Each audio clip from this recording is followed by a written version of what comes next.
Dans le cadre du suivi de l'opération Tabaski 2025, alors j'ai voulu, avec quelques membres du CRD, visiter le site stratégique point de vente de moutons de Rao, dans la commune de Gandon.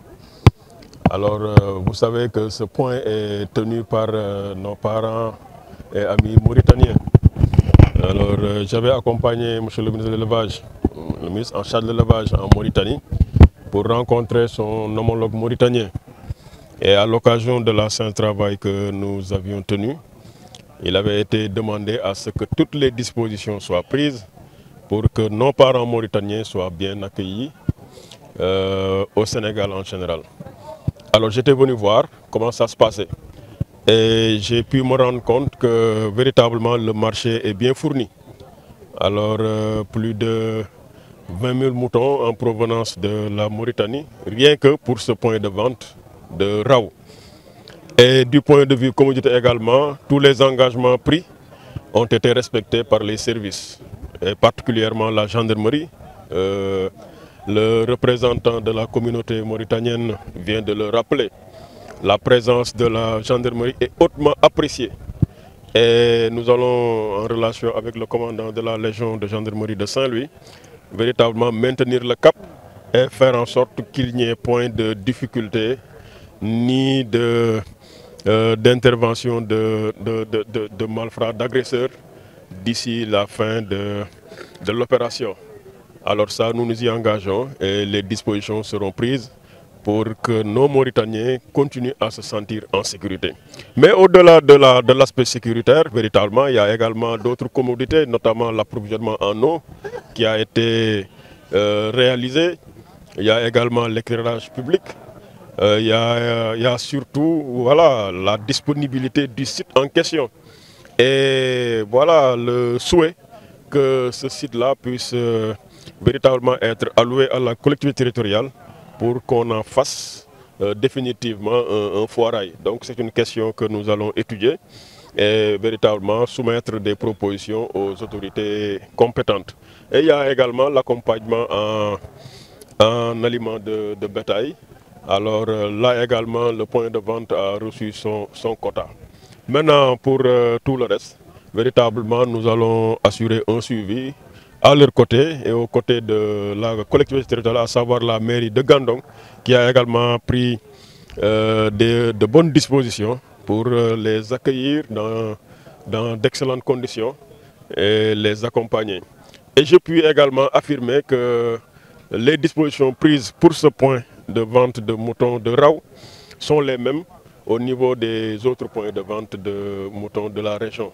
Alors on a juste voulu visiter ce point, mais je peux vous assurer que partout où vous irez, vous y trouverez les mêmes commodités, vous y trouverez les mêmes services de l'État, avec les mêmes engagements, les mêmes réalisations. Et ensemble, nous allons faire en sorte que les populations puissent passer une bonne fête de Tabaski. Le marché, il est bien fourni, aussi bien à Rao que dans les autres localités de la région de Saint-Louis. Et aujourd'hui également, on nous a assuré que Saint-Louis contribue même à fournir Dakar et Thiès en moutons. Ça veut dire que véritablement l'opération se déroule très bien. Aujourd'hui, nous sommes venus ici Rao pour visiter le point de vente bi nga xamni dañ ko jaglel suñu parents yi nga xamni ñom ñoo joggé Mauritanie. Alors lutax nak ma tamu ci point bi moy dama and ak ministre de l'élevage ñu dem Mauritanie ñu rencontrer ministre élevage bi nek Mauritanie ñu waxtaan ak mom ñaan ko véritablement ni mu daan def at yi wessu mu def ko at bi manam mu permettre que opérateurs mauritaniens yi ñu ñëw contribuer ci feetu Tabaski bu Sénégal. Alors ñu doxante ay cadeau jëlante ay engagement. Alors Mauritaniens yi ñëw nañu machallah. Le marché également amna xar bu doy machallah. Alors ñun itam li nga xamni dañ ko war ak ñom taxaw nañ ci. Alors dégg nga ki jël sen cadeau muy Tislim limu wax na ni sécurité bi machallah doy na bu baax. Gendarmerie ñom biñu ñëwé ba tay ji ñi ngi fi nek ak ñom dans de bonnes conditions. Donc ñetti cas de vol mo fi amone japp nañ len. Donc ça veut dire que véritablement sécurité bi baax na. Léral nañu tam marché bi daf nañ fi ay lampes indi nañu fi ndox jox leen également seen wàll ci aliment de bétail xëy na sax loolu moom il faut ñu yokk ko parce que marché bu toll nii quand même war nañ ko gën a yokkal quota aliment de bétail kooku dinañ ci liggéey incha allah pour yeneen édition wala même ñu des si édition bi bu ñu ci mënee ñu renforcer leen parce que jaadu na. alors donc mairie bi également taxaw na taxawaay bi ñuy xaar ci mairie ànd ci ak sous-préfet préfet véritablement macha allah lépp lu nga xamee ni daal war nañ ko.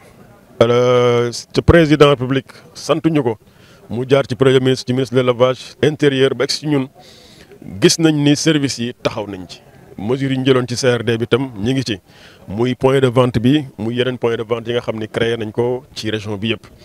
et ñi ngi sant yàlla bu baax xar yi mi ngi ñëw ba tey ci suba am na ñetti camion lañ ma wax yu jóge fii ñaata. 3 camions voilà yooyu nga xam ni jóge na ci marché bi. jëm Dakar donc ça veut dire que li ñu doon xaar ci marché bi mi ngi koy jouer rôle boobu. alors maintenant am na nag doléance bu nga xam ni mooy par rapport ak site bi pour que ñu def ko définitivement foiraay bu nga xam ni fa la ñuy jaayee xaru tabaski yi surtout ak suñu mbokk mauritanien yi loolu itam lu ñuy liggéey la jébbal kayit yi ñu ko war a jébbal bu ko defee luñ ci am comme résultat dinañ dellu si ci collectivité territoriale bi dellu si ci ñoom ki bokk ak ñoom léegi daal macha allah. li ñu des mooy maintenir le cap nous sommes à 5 jours de la tabaski li des bëreetul defkatu ñaawtee fii dañuy gën a rakkaaju ñoom tam waaye ma leen di xamal ni lépp lu nga xam ni disposition bu ñu war a jël la gendarmerie jël na ko ca ku bëggul sa bopp rek yaay jéem a ñëw ñaa ngi jéem a def ñaawteef ci daral yi parce que boo ko defee dinañ la jàpp te bu ñu la jàppee dinañ jaarale fi ñu la war a jaarale.